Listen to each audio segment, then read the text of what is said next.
be an American is to be responsible for safeguarding a national legacy of freedom, democracy, and diversity. American values dictate who we should respect and embolden individual freedoms for all. That's our guiding principle. Well, for me, it's just another facet of who I am.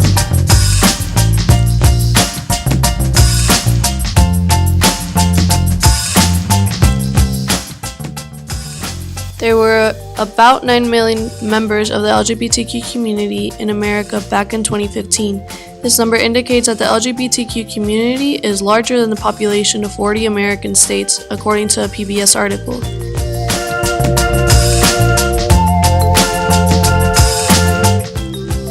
Well, I sort of take it for granted sometimes living in San Francisco. We say that we live in a pink bubble. I grew up 30 minutes away from San Francisco, and I'm fortunate enough that I grew up surrounded by a really diverse, for most of my life, diverse community. This is a great place to live and to be gay.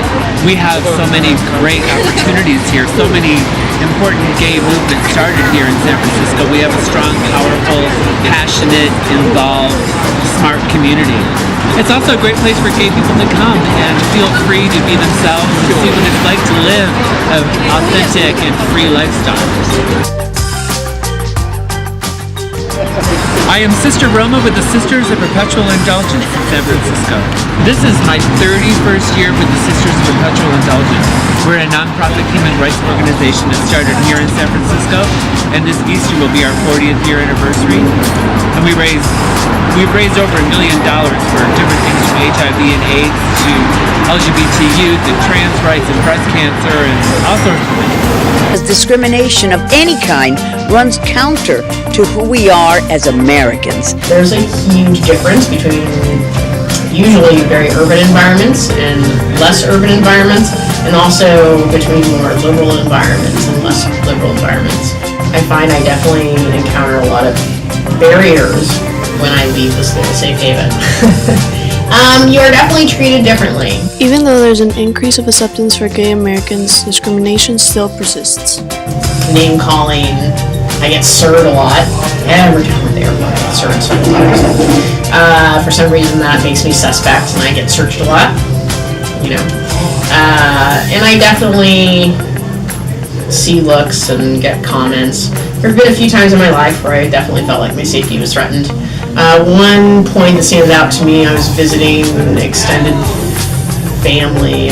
We were walking down an avenue. It's such a stereotype, it really happens. Two guys in a truck going down the side of the road yelling, "Hey, I'm gonna fuck you," and all this kind of stuff. And so first of all, we were both women. So I was like, gender right out. And it's just so stereotypical. It's like kind of the thing we think is a joke. Oh, that doesn't happen, but that happens. That's the big thing. We just need to keep fighting for equality.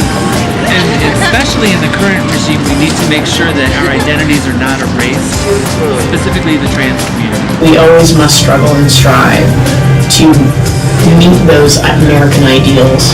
But in 70 countries throughout the world, being gay or transgender is cause enough to be locked away, imprisoned. In 7 of these countries, the penalty is death.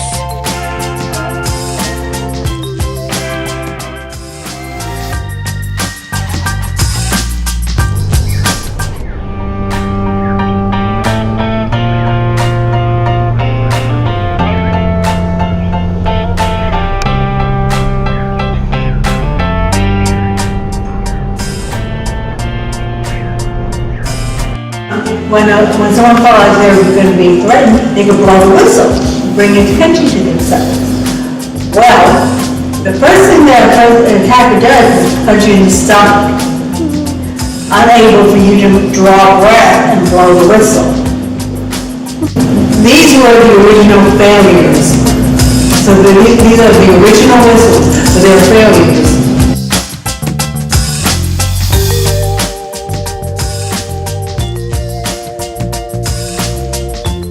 Being American doesn't just mean sticking to our founding fathers.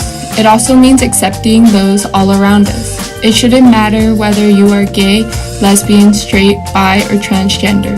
Look around. All of us are different. We shouldn't judge people on their personal preferences or treat them differently based on it, especially when it doesn't harm others. As Americans, we need to keep an open mind and accept the diversities that is prevalent in the U.S., as many more are here to come.